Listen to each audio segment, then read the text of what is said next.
Hello guys, welcome back to my YouTube channel. അപ്പോൾ ഇന്ന് രാവിലെ ബ്രേക്ക്ഫാസ്റ്റ് നല്ല അടിപൊളി ഗോതമ്പ് ദോശയായിരുന്നു കേട്ടോ. നമ്മുടെ ഇവിടെയൊക്കെ നല്ല മഴയാണ്. നിങ്ങളുടെ അവിടെയൊക്കെ മഴയാണെങ്കിൽ ഒന്ന് കമൻറ്റ് ചെയ്യണം കേട്ടോ. അപ്പോൾ ഗോതമ്പ് ദോശയുടെ കറിയൊക്കെ ഓൾറെഡി രാവിലെ കഴിഞ്ഞിരുന്നു.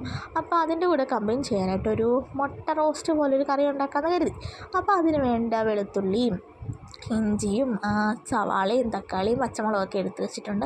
പിന്നെ കുറച്ച് കിഴങ്ങ് വേവിച്ചതും കൂടി ഉണ്ടായിരുന്നു കേട്ടോ. അടുപ്പ് കത്തിച്ചു, അതിലേക്ക് കുറച്ച് വെളിച്ചെണ്ണ ഒഴിച്ചു. പിന്നെ നെയ്യ് ചേർക്കണം കേട്ടോ. നെയ്യ് നിങ്ങൾക്ക് ഓപ്ഷണലാണ്. എനിക്ക് നെയ്യുടെ ഫ്ലേവർ ഇഷ്ടമായതുകൊണ്ട് ഞാൻ ചേർക്കുന്നതാണ്. എന്നിട്ട് നമ്മൾ അരിഞ്ഞ് വെച്ച എല്ലാ ഇൻഗ്രീഡിയൻസും കൂടി ഒരുമിച്ച് അങ്ങോട്ട് തട്ടുക. എന്നാൽ നന്നായിട്ട് അങ്ങോട്ട് മിക്സ് ചെയ്യുക കേട്ടോ. ഇതൊരു പെട്ടെന്നൊരു തട്ടിക്കൂട്ട് കറിയാണ്. നമുക്ക് ചോറിൻ്റെ കൂടെ ചപ്പാത്തിയുടെ കൂടെ എന്ത് വേണമെങ്കിലും കഴിക്കാം. ഇവിടെ മെയിൻലി നമ്മളിങ്ങനെ ദോശയുടെയൊക്കെ കൂടെയാണ് കഴിക്കാറ്. ചപ്പാത്തിയുടെ കൂടെ സ്റ്റഫ് ചെയ്ത് റോൾ ചെയ്തൊക്കെ കഴിക്കാൻ അടിപൊളിയാണ് കേട്ടോ. അപ്പോൾ നമ്മൾ 3 മുട്ടയാണ് ഇതിലേക്ക് എടുത്തിരിക്കുന്നത്. അടിപൊളിയായിട്ട് നല്ല നാടൻ 3 മുട്ടയും കൂടെ എടുത്തിട്ടുണ്ട്. ഇതിലേക്ക് നമ്മൾ കുറച്ച് കുരുമുളക് പൊടിയും മഞ്ഞൾപ്പൊടിയും മാത്രമേ ചേർക്കുന്നുള്ളൂ. പിന്നെ ആവശ്യത്തിന് ഉപ്പും ചേർക്കണം കേട്ടോ. ഉള്ളി വഴന്ന് വരാൻ വേണ്ടി നമ്മൾ ഉപ്പ് ചേർത്ത് കഴിഞ്ഞാൽ പെട്ടെന്ന് ഉള്ളി വഴന്ന് കിട്ടും.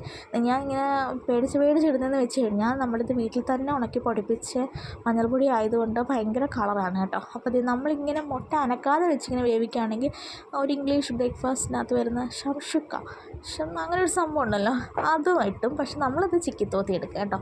അപ്പോൾ നന്നായിട്ട് തീയെ കൂട്ടിയിട്ട് നമ്മൾ നല്ല രീതിക്ക് ഇതങ്ങോട്ട് ചിക്കി തോത്തി എടുക്കണം കേട്ടോ. അപ്പോൾ ഇത് നമ്മുടെ എഗ് റോസ്റ്റ് റെഡി ആയിട്ടുണ്ട്. നമ്മുടെ ഗോതമ്പ് ദോശയുടെ കൂടെ കഴിക്കാൻ അടിപൊളി ടേസ്റ്റാണ്. പിന്നെ ഞാൻ ഒരു ടിപ്പ് കൂടി ചെയ്യുന്നുണ്ട്. മുട്ടയുടെ മണം വരാതിരിക്കാൻ ഞാൻ ഏലക്കയും കൂടി ചേർക്കുന്നുണ്ട്. ഇത് നിങ്ങളൊന്ന് ട്രൈ ചെയ്ത് നോക്കണം കേട്ടോ. അപ്പോൾ ഇത്രയൊക്കെയുള്ളൂ ഗൈസ്. എൻ്റെ ചാനൽ നിങ്ങൾ ആദ്യമായിട്ടാണ് കാണുന്നതെങ്കിൽ എൻ്റെ ചാനലൊന്ന് സബ്സ്ക്രൈബ് ചെയ്ത് വെക്കണേ. അപ്പോൾ ഇത്രയൊക്കെയുള്ളൂ. Bye guys.